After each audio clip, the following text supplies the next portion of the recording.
So, hello and welcome everybody to a new video from Joggler66, Hour of the Truth. Today I record this on the 13th of August, the Sabbath day, because I like to do work for the Lord on the Sabbath. No other work but that.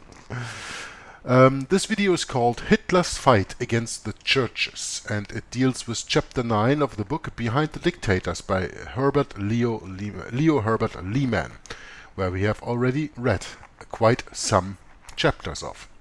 Hitler's Fight Against the Churches, the book continues. The full story of the rise of Nazi-Fascism has still to be written.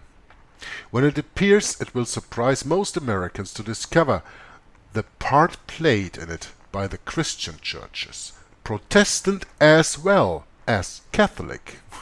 Well, okay, Catholic churches are no Christian churches, but anyway, let's leave it at this. For Nazi-Fascism was as much a product of the churches as of the state, and a movement towards religious as well as political and social authoritarianism. European Catholic historians immediately recognized it as the final act in the Jesuit plan of counter-reformation, instituted exactly 400 years before, in 1540. Americans will never fully understand the real aims and activities of the Church of Rome so long as they continue to look at Catholicism from our American point of view. On this side of the Atlantic, attention has been focused mainly on attempts of a few liberal Catholic spokesmen to integrate their church with the American way of life. These are sincere in thinking that Catholic authoritarianism can be reconciled with the liberal, tolerant principles of American democracy. But the Church of Rome has its roots in Europe. Well, actually, it has its roots in Babylon. Mystery Babylon is Rome, and Rome is Babylon. But there is metaphysic which its metaphysic was first established. I'm sorry I butchered this one because of my comment. But the Church of Rome has its roots in Europe. As I said, actually it has its roots in Babylon. Mystery Babylon is Rome, and Rome is Babylon. There, its metaphysic was first established. It is therefore to its background and activities in Europe we must look if we want to judge what its real nature is. It is the policy determined upon beyond the Alps in Europe that directs and guides the Catholic Church even in America. Well-meaning Catholic spokesmen in the democracies are permitted to voice their liberal views, but their wishful thinking has never had any effect in real bringing the Catholic Church into line with our American democratic way of life. This issue has been bitterly fought out in Europe between Nazi-Fascism and the Christian churches. As far as Europe is concerned, the fight is ended, with victory on the side of Nazi-Fascism and Catholic Ultramontanism. In Italy, Spain, Austria, Poland, Portugal, France and Belgium, Catholicism alone was involved. In Germany, however, both the Protestant and Catholic churches have played their respective parts. There the struggles were as bitter and purged as bloody within the churches as within the state. They were more severe and bloody within Protestantism than Catholicism. Many more liberal Protestant leaders than Catholics were liquidated or put out of the way in concentration camps. By refusing to make any concessions to Nazism, the evangelical Protestant churches are said to have actually paved the way for the success of the German Christian movement. These German Christians, Protestant fascists, professed to consider it necessary to submit to a spiritual leader in order to free Protestantism of liberalism and rationalism. They thus became one with the Catholic fascists who, in keeping with the Catholic Action Crusade of Pope Pius XI, were purging every taint of liberalism and democracy out of the Catholic clergy, and were bringing the Catholic Church in Germany into line with pure Vatican absolutism. Gonzague de Reynaud ardent Jesuit Catholic reformer, in his book L'Europe tragique, states, and I will quote that in a second. Information on this Jesuit, Gonzague de Reynaud, is to be found in French in a link that I will provide in the description box of the video here, and also in German in a link that I can provide, and in English there is nothing to be found in a quick search. His book L'Europe tragique, or The Tragedy of Europe, is not to be found online. So I'm very sorry that Mr. Lehman cites this Jesuit here, and I cannot find very much on him in on the internet, and certainly even not in English. I can't find anything on that in English. But anyway, Gonzague de Reynaud, an ardent Jesuit Catholic reformer, in his book L'Europe tragique, states, quote, "A real fight has been waged within Protestantism. The evangelical Protestants refused to make any concessions and established a confessional church in opposition to that set up by the state. We are on the threshold of a religious schism. These are the final repercussions of the Reformation. We are witnessing a phase of dissolution of Protestantism. Many German Protestants believe that to reject a purely religious authority like the papacy would constitute a danger to the Church and to Christianity." Unquote. Well, I personally think that when you read this paragraph between the lines, you can see the evangelical movement from Vatican II from 1962 to 1965 approaching in huge steps. So maybe for a better understanding, I just repeat this quote from Gonzague de Reynaud here. And keep in mind, he is a Jesuit using casuistry and sophistry to make his point. So, the quote again. "A real fight has been waged within Protestantism. The evangelical Protestants refused to make any concessions and established a confessional church in opposition to that set up by the state. We are on the threshold of a religious schism. These are the final repercussions of the Reformation. We are witnessing a phase of dissolution of Protestantism. Many German Protestants believe that to reject a purely religious authority like the papacy would constitute a danger to the Church and to Christianity." Yeah, because, unquote, because Protestants are not Catholics. They always reject a purely religious authority like the papacy, because when you are a true Protestant, you only accept the authority of Jesus Christ, God, the author of the Bible, Jesus Christ, the Savior of mankind, and your personal Savior when you accept Him as your Savior. But by reading this, and now looking in 2016 back to American Protestant history, I think you can see that there is a schism, and that schism was actually founded with Vatican II. As he says in the last sentence, many German Protestants, and I guess also American, believe that to reject a purely religious authority like the papacy would constitute a danger to the Church and to Christianity. That is the belief of the Jesuits. You understand that? They put the papacy in front as a religious authority. And many German Protestants believe that to reject a purely religious authority like the papacy would constitute a danger to the Church and to Christianity. No. Accepting a purely religious authority like the papacy would constitute a danger to the real Church of Christ and to biblical Christianity. That's the way you have to read the sentence. But anyway, have your own thoughts on that, think about it, and maybe leave something in the comment here. But I think this is the way we have to read it.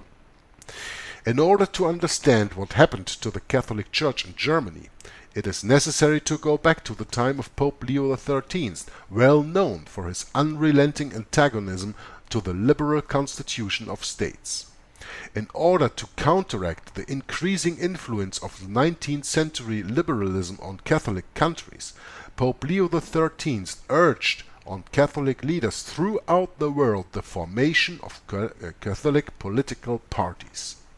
He thought that if such Catholic parties took an active part in parliamentary politics, they would, by securing the balance of power, succeed in obtaining victory for the Church. He even hoped that these Catholic political parties would eventually obtain a large enough majority by democratic means to enable them to seize complete control of governments. What actually happened, however, was the very opposite.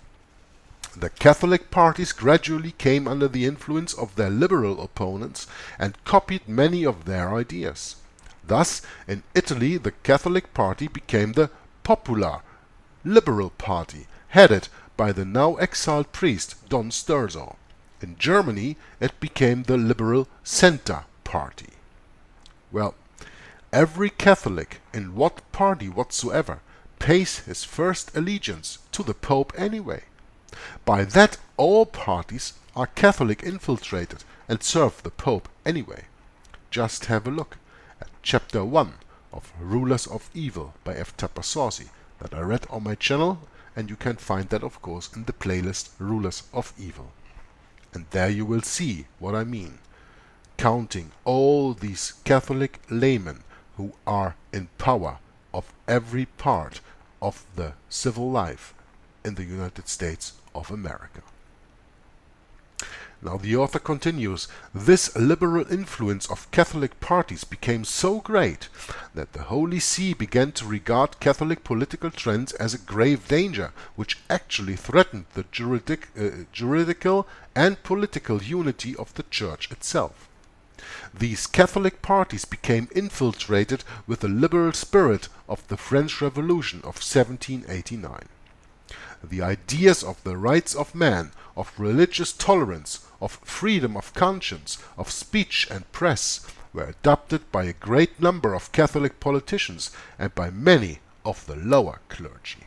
And we were already talking about the lower clergy in a previous video. So pronounced had this trend of popular Catholic politics become in the United States, for instance, that when Alfred E. Smith was nominated for the presidency in 1928, the Vatican Catholic bishops in Europe were shocked to hear that Mr. Smith has been prompted by priests to proclaim these principles to be not a mere matter of favor, as he first stated, but also a matter of innate right. This was rank heresy, and after Mr. Smith's defeat at the polls in 1928, the Vatican rebuked those who had advised the former governor of New York to proclaim doctrines so contrary to official Catholic teachings.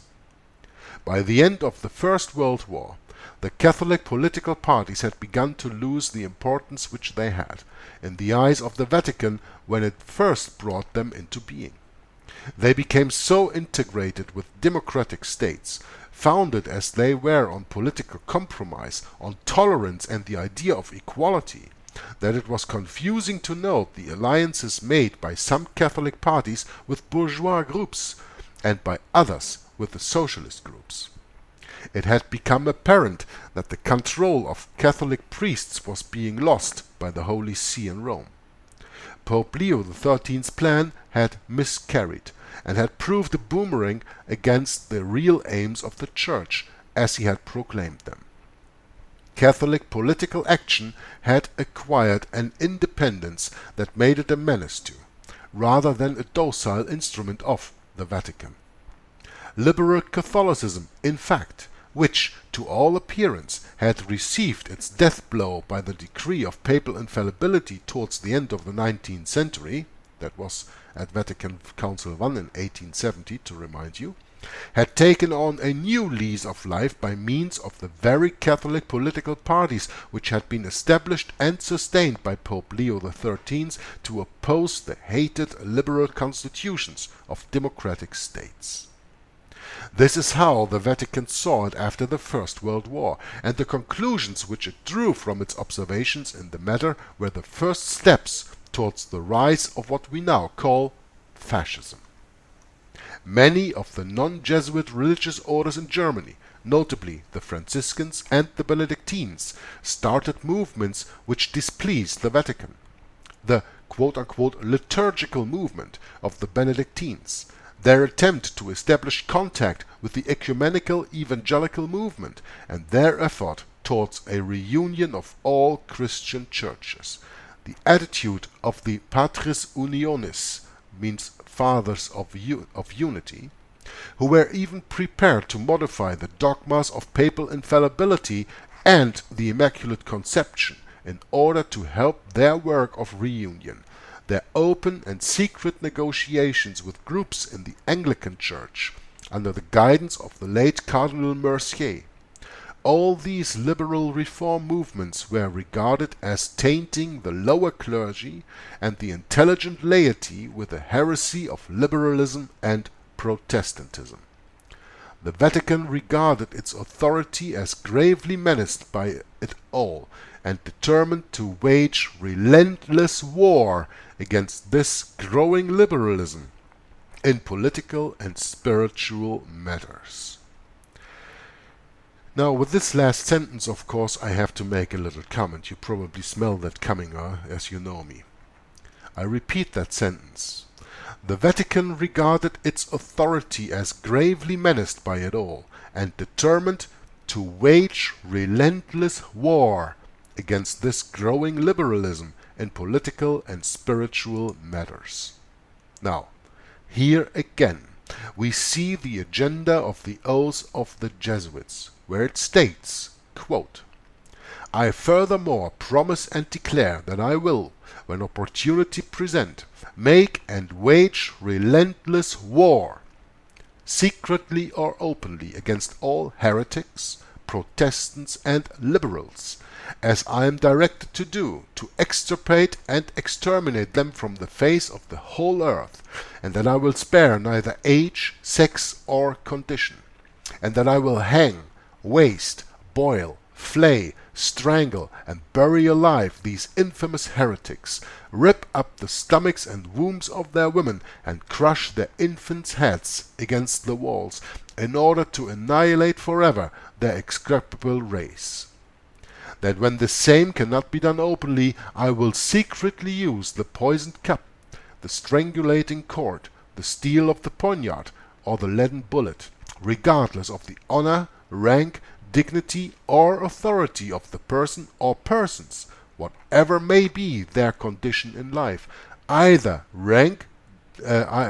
public or private, as I at any time may be directed to do so by any agent of the Pope or superior of the Brotherhood of the Holy Faith, the Society of Jesus.